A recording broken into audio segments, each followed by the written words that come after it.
पर दया भई सतगुरु की, वही हुए निहाल और बाकी फंसे काल के जाल। उन्हीं पर दया कृपा, वो कृपा पात्र बन गए।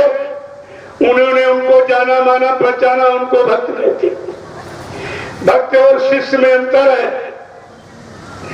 भक्त जिसने अपनी भाव विचारों की सारी शक्ति किसी के प्रति अर्पण कर दिया, अपना तन मन सब अपने सदगुरु को अर्पण कर दिया, वो उनका भक्त कहलाता है। और भक्ति ही सदगुरु की सारी शक्ति पाने का अधिकारी बनता है। बाकी अधिकार किसी को नहीं। यह सब जानकारी आपको रखनी चाहिए। इसलिए भगवान राम ने, वो तो त्रेता में आए थे, लेकिन कलयुग के जीवों के लिए उन्होंने इशारा किया कि कलयुग का जीव कहीं मेरे में न फंस जाए, मुझको ही सर्वस्व न मान बैठे, क्योंकि मैं त्रेता के लोगों के लिए आया हूँ, त्रेता की बिगड़ी व्यवस्था को ठीक करने आया हूँ। लेकिन कलयुग संत महापुरुषों का विषय होगा, वो संत महापुरुषों का विषय, और वो जीवात्मा के कल्याण के लिए आएंगे। इसलिए कहीं मुझ काल शक्ति, मुझ काल के नाम में कहीं फंस न जाए, तो उन्होंने भी आपका धोखा खत्म किया। उन्होंने स्पष्ट लिखा है, कहा है, जिसको संत गोस्वामी जी महाराज ने रामचरितमानस में लिख के बताया। भगवान राम ने कहा, मुझे कौन पता है? क्या हिंदू पता कि मुसलमान सिख ईसाई कहते नहीं? क्या ब्राह्मण क्षत्रिय वैश्य कहते नहीं? क्या धन वाला बल वाला बुद्धि वाला कहते नहीं? क्या मंदिर बनवाने वाला, पूजा करने वाला, गंगा नहाने वाला, तीर्थ पर हवन जब तीर्थ करने वाला भगवान राम की कहते नहीं? ये कोई नहीं मुझे पता। कौन पता है? क्या लिखा है कि निर्मल मान इज्जन सो मोहि पावे, और मोहे छल छी दे कपट नहीं भावे। भगवान राम ने खुल के कहा, आप उनको भी दोषी नहीं बना सकते। उन्होंने कहा, मुझको कौन पाता है? न धन वाला, न बल वाला, न बुद्धि वाला, न जाति वाला, न रूप वाला, न सामान वाला। मुझे कौन पाता है? जिसका मन निर्मल, पाक, साफ, पवित्र। प्रेमियों, आज कलयुग में सबके मन खराब है। ये मन ही तुमको मार रहा है, मन ही तुमको पेरे डाल रहा है, तुमको विवश और मजबूर कर रहा है। अगर मन तुमने सतगुरु को दे दिया होता तो वो धो देते हैं। वो 3 तरह का साबुन लगाते, बीमारी का, गरीबी का और बदनामी का। 3 तरह का साबुन लगाकर इस मन को बिल्कुल साफ करते हैं। इसीलिए कहा कि ज्ञान का पाटा और नाम का साबुन कस के छाटा लहे न दाग चुनरिया है। कोई दाग नहीं रखे। जो नाम का साबुन लेके आता है वही जीवात्मा को साफ कर सकता है। बाकी अधिकार इस सृष्टि में किसी को नहीं है। और आप इशारा कुछ नहीं समझ पाए इतने दिनों में। मथुरा जाते रहे हो, आते रहे, जाते रहे, खाते पीते लौट आए। तुम तो मथुरा जाते थे, VIP भंडारे ढूंढते थे, कहाँ भोजन बढ़िया, कहाँ खाना बढ़िया। इधर मीटिंग की, उधर भाषण दिया, उधर सेवाएं बटोरी और मार्केट से सामान लिया, घर लौट आए। अगर गुरु वचनों को संभाल के घर तक ले आते तो आज कोई शंका का विषय ही नहीं था। शंका तो इसीलिए, शंका का दूसरा नाम अज्ञानता है। जब गुरु का ज्ञान, वचनों का ज्ञान, युक्ति का ज्ञान नहीं रहेगा तो शंका का भूत सवार हो जाएगा। और इस भूत को कोई उतार नहीं सकता। ये शंका का भूत कोई नहीं उतार सकता। ये तो जब सत्संग वचनों पर ध्यान दो, निरंतर साधना में बैठकर समय दो, कुछ नहीं करो, रो अपने बुरे कर्मों के लिए। गुरु में गुनाहगार अति भारी, ये कहकर मैं बड़ा गुनहगार हूँ, बहुत बड़ा पापी कुकर्मी हूँ, मैंने शरीर इंद्रियों से कोई अच्छा काम किया नहीं है, आपकी दया कृपा मेहरबानी हो जाए, इस शैतान मन को ठीक कर दीजिए, ये मेरे बस का नहीं रहा। अरे जब ऋषि मुनि नहीं मन को सुधार पाए तो तुम कौन सी चीज हो, तुम्हारे बस का तो अच्छा ही नहीं है। लेकिन बस का ये है कि तुमको समर्थ मालिक मिला हुआ है, अगर उसको आपने ये तन मन सब सौंप दिया होता तो अब तक आपकी जीवात्मा का काम शुरू हो गया। सब अहंकार गुमान, गरुड़ गुमान, घमंड में अठ में बैठे हो, इसीलिए समर्थ मालिक को भी भूल गए। एक तो कभी मृत्यु लोक मंडल में ऐसा आया नहीं, और आया तो आपने पहचान पाया नहीं, अपना कोई काम कराया पाया नहीं, लिहाजा तुम्हारा मानव जीवन सब व्यर्थ में चला गया, तो आपने बेकार कर दिया, कुछ नहीं मिला।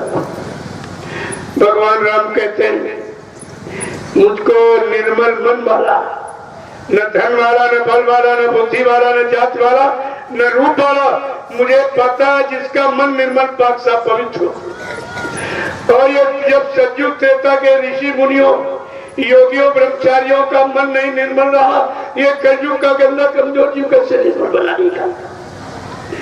इसलिए निर्मल सत्संग, चेतन सत्संग, निर्मल युक्ति देने के लिए सदगुरु दयाल आई, और कलयुग के जीवों के लिए कितना कठिन वादा कर रहे हैं कि मैंने जिनको नाम दान दिया, कहा मैं अपनी तपस्या त्याग के बल पर 1000 वर्ष के लिए सतयुग लाऊंगा। जितने जीवों को मैंने नाम दान दिया है, इन सबको अपने नाम जहाज पर बैठा कर इनको इनके घर पहुंचाऊंगा। ये वादा है आपके लिए। आप अपने वादे के, अपने भले काम के वादे को नहीं समझ पाए हो तो फिर तुम समझोगे क्या। वैसे सतगुरु 7 जन्म तक पीछा करता। एक जन्म देखिए गुरु भक्ति, एक जन्म गुरु भक्ति, जन्म दूसरे नाम, जन्म तीसरे मुक्ति पद, और चौथे में निर्माण, चौथे में निधाम। जितने भी संतान तक आए सबने 4 जन्मों में जीवों को ले जाने का वादा किया है। लेकिन समर्थ मालिक ने क्या कहा कि अगर मेरी बात मान लो, मेरे बच्चों पर, मुझ पर विश्वास कर लो और इस नाम नौका पर बैठ जाओ, मैं तुमको एक ही जन्म में पार कर दूंगा। कितना बड़ा ऐलान, कितना बड़ा संकल्प, और आपने कुछ नहीं समझ पाया। तुम्हारी समझ में क्यों नहीं आया? ऐसा वादा किसी ने किया ही नहीं, ऐसी हमदर्दी किसी ने जताई नहीं, इतना बड़ा प्रचार किसी ने किया नहीं, और जीवात्माओं के लिए इतना कष्ट मुसीबत किसी ने उठाई नहीं। हमारी आपकी जीवात्मा को काल माया के देश से निकालने के लिए इन पर कोई परेशानी मुसीबत न आवे, तो समर्थ मालिक ने क्या किया? 21 महीने जेल में रहकर, बेड़ी हथकड़ी पहनकर, और अपने जीवों पर कोई मुसीबत आने नहीं दिया। तुमने अपने मालिक के लिए क्या किया? तुमने क्या दिया? तुम्हारे पास देने के लिए कुछ नहीं, तुम्हारे पास देने केवल मौत का कलंक और कुछ नहीं दिया। जिस समर्थ गुरु ने नाम दान दिया जो सृष्टि में किसी ने नहीं दी, इस तरह से, और सेवा में लगाकर पाप कर्मों में माफी करा, ये काम किसी ने नहीं किया। सबने पाप कर्मों की सजा दी है, लेकिन समर्थ मालिक ने कहा कि सेवा कलयुग का प्रधान अंग है। भजन से तो कोई एक आध जीव जा सकेगा, अगर सेवा के भाव और अर्थ को समझ लो तो सेवा से तुम सब लोग चले जाओगे। वो कौन सी सेवा है? 3 बार सेवा करो तो क्या निकलता? सेवा, सेवा से जिससे वो मिल जाए, मालिक मिल जाए, घर मिल जाए, धाम मिल जाए, वो कौन सी सेवा? कहा वो सेवा है तन की सेवा, मन की सेवा, धन की सेवा, वाणी की सेवा और अन्न की सेवा, और इसके बाद सूरत की सेवा। ये सूरत की सेवा का जिक्र कहीं नहीं है। ये सुमरन ज्ञान भजन, ये सूरत की सेवा। जब आपको नाम धन बिना मांगे, बिना मूल्य चुकाए आपको दे दिया गया, आपने क्या कदर की उस नामदान की? न नामदान की कदर की है, न नामदान देने वाले की कदर की। तुमने तो किसी तरफ से जब समझ नहीं पाया, जान मान पहचान नहीं पाया, तो अपना भला कल्याण उतारा कैसे करा लोगे? पहले समझिए हमदर्दी किसको कहती। इतनी बड़ी हमदर्दी का बयान है। और जो नाम जिन युगों में आया उसी नाम से काम हुआ है। लेकिन वो सब काल बीच के लोगों के नाम है, और बीच के लोग की शक्तियां नाम लेके आई तो काल में देश की उसी की बिगड़ी व्यवस्था में लग गई। वो काल उसी की व्यवस्था बनाया, उसी की व्यवस्था की धर्म बना रहे, कर्म बना रहे, राजपाट मिलता रहे, तो ये सब वहां फंसे रहेंगे, बने रहेंगे, मेरा राज चलता रहेगा। तुम्हारा इसमें कौन सी व्यवस्था है? तुम्हारी व्यवस्था तो सम्राट मालिक ने जो आपको नाम दान दिया और नाम से जोड़ा और कहा जल्दी से आत्मा के घाट पर बैठकर नाम की कमाई कर लो, तो काल की व्यवस्था से तुम्हारा छुटकारा हो जाएगा।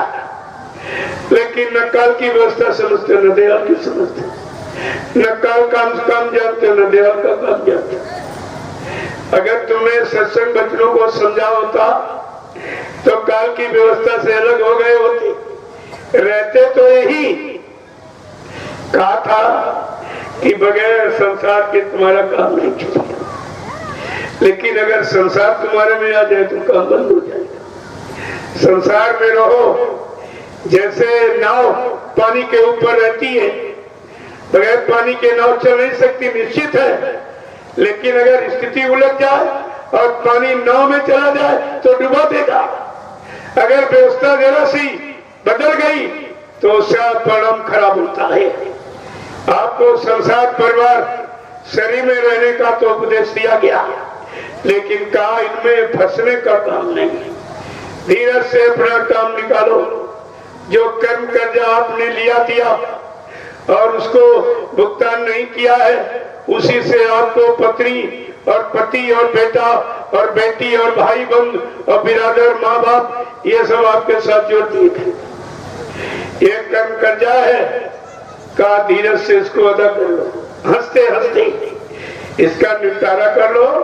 और ये समझो इसका निपटारा भी करने 8 घंटे काम करके और 1-1 घंटा सुबह शाम अपनी जीवात्मा के कल्याण का भी काम करना है, तो तुम्हारे दोनों काम हो गए होते। कर्म कर्जा भी काल का निपट जाता और जीवात्मा का कल्याण भी हो जाता।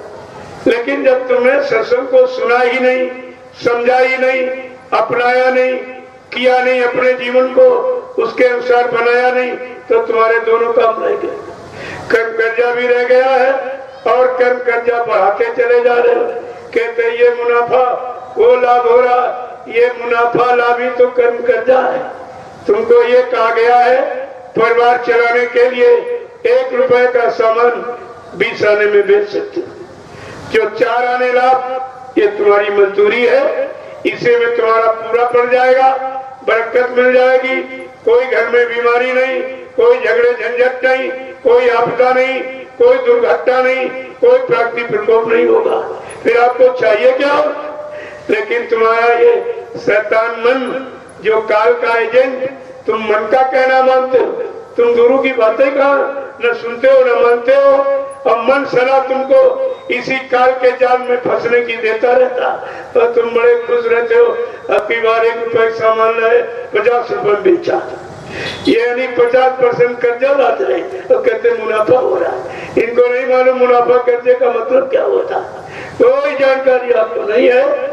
यही स्वार्थ लोभ लालच ही तो जो काल का सबसे बड़ा अस्त्र औजार फंसाने का है, और इससे तुम कभी अलग नहीं हो पाते हो। और निरंतर जब दरबार में आ जाते हो तभी वही मांग करते हो, ये मिल जाए वो मिल जाए, ये दे दिए, ये नौकरी, ये धंधा, ये व्यापार, ये बीवी, ये बच्चा, ये पति, वो सामान, ये फैक्ट्री, वो मिल, क्या है सभी जो ये मन कहला रहा सब काल की मांग कर रहा है। ये काल के सामान की मांग कर रहा है और दयाल के सामान से तुमको दूर रखेगा। तभी जब कलयुग में संत पधारे, उन्होंने कहा जब से तूने मन का कहना माना, देव जीवात्मा मन तू दोनों यहाँ सतयुग त्रेता तो पर 3 यूं निकल गए, अभी तो फंसे पड़े, निकल नहीं पाए। ये मन का मानने के अनुसार। तो क्या कहा गुरु ने आपको, अगर अब निकलना चाहते हो तो मन के कहे चलो मत कोई, और गुरु कहे करो तुम सोई। अब वो काम करो जो गुरु तुम्हारी जीवात्मा को निकालने का काम, जीवात्मा पर कर्म कदा लदा उसका उद्धार कराने का काम, जीवात्मा को नाम डोर सदडोर पकड़ाने का काम, और इसको आत्मा के घाट पर बैठकर नाम की कमाई करने का काम, और जीवात्मा जगह अपने घर पहुंचे वो काम बताएंगे। और मन यहाँ फंसाने की बात करता, और तुम उसी को अपना सहयोगी मानते हो। एक महात्मा जी थे, वो पहाड़ी पर बैठे थे। एक राजा घोड़े से आया, घोड़ा को उसने पेड़ में बांध दिया, और महात्मा जी के पास गया, दंडवत प्रणाम करके बैठ गया। थोड़ी देर के बाद कहता, महाराज हमारा भविष्य बता दीजिए। महात्मा जी ने कहा, भविष्य तो मैं तुम्हारा बताऊंगा, लेकिन तुम मानोगे नहीं। अरे कहा नहीं, आप बताए हम ना माने। कहा मैं जानता हूं कि आप नहीं मानोगे, लेकिन हम बताएंगे जरूर, क्योंकि हमारा फर्ज। भगवान महात्मा का काम क्या है, वो जानते हुए भी बताते हैं।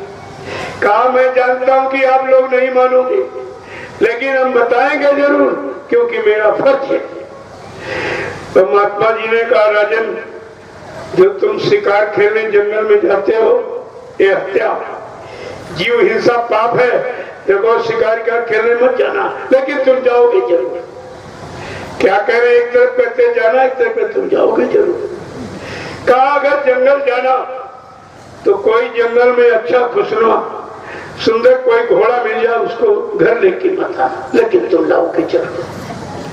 अगर ले आना तो सवारी मत करना, लेकिन तुम करोगे जरूर। सवारी भी करना तो किसी दूसरे राजा की राज सीमा में मत जाना, लेकिन तुम जाओगे जरूर। अगर वहां भी जाना तो किसी स्त्री जात से कोई संबंध मत करना, लेकिन राजन तुम करोगे जरूर, और तुम्हारी मौत, देखो महात्मा मौत तक का प्रणाम जानती, लेकिन जब जीव माने तब तो वहां से राजा चला आया। बहुत दिन सोचता रहा। आपने एक शब्द पढ़ा सुना होगा, होनी। जो कुछ आपने किया मनसा वाचा कर्मणा, अच्छा बुरा पाप पर, वो परिणाम मिलने को होनी कहते हैं। उसके लिए धर्म शास्त्रों में इशारा किया है, होनी होनहार बलवान, इसे कोई मत मानो झूठी। गई मंथरा पास के गई, पिला दई बूटी, राम लखन बनवास सिधारे, दे राजा दशरथ की छूटी, इसे कोई मत मानो झूठी।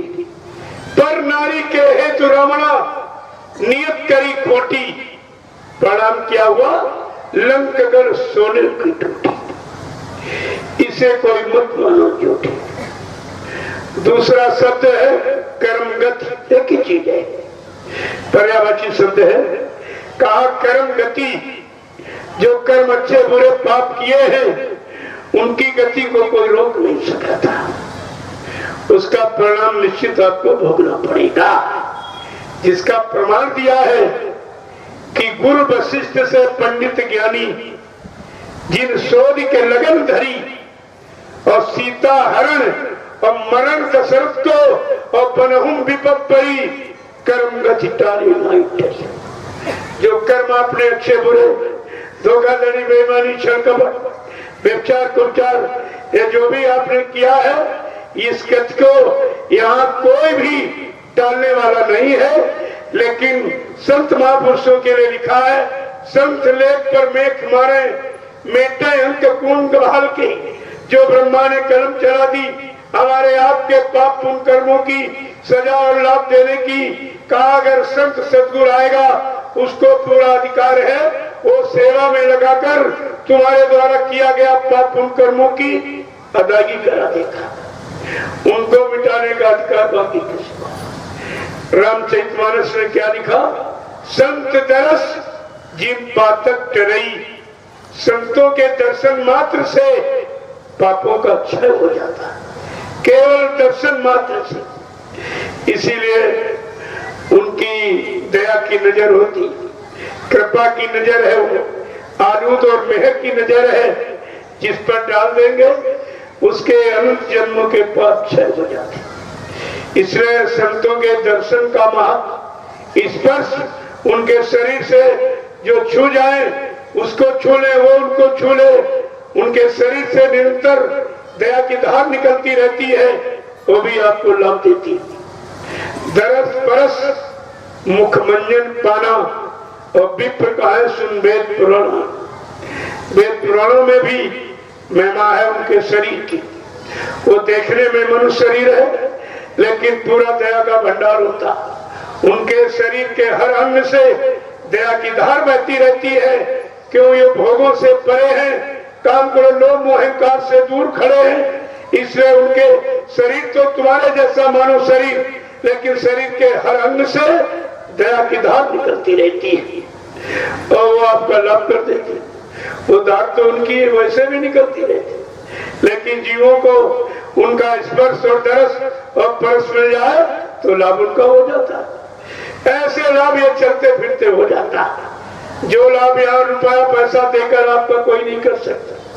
किसी से कहो 1 करोड़ रुपए लो, हमारा एक पाप काट दीजिए, ये काम कोई सृष्टि में कर सकता। और कहते हैं उनके तरस परस से संत दरस जिन पातक चरई, संतों के दर्शन मात्र से पापों का क्षय हो जाता। कितना बड़ा तुम्हारा काम हो रहा था बिना पैसे का, और आप अपने काम में बाधा डाल दी। तुम समझी नहीं पाए, पहचानी भी नहीं पाए कि हमारा मालिक हमारे लिए आया, हमारी जीवात्माओं के कल्याण के लिए आया, अन्य जन्मों के पापों के यानी गठन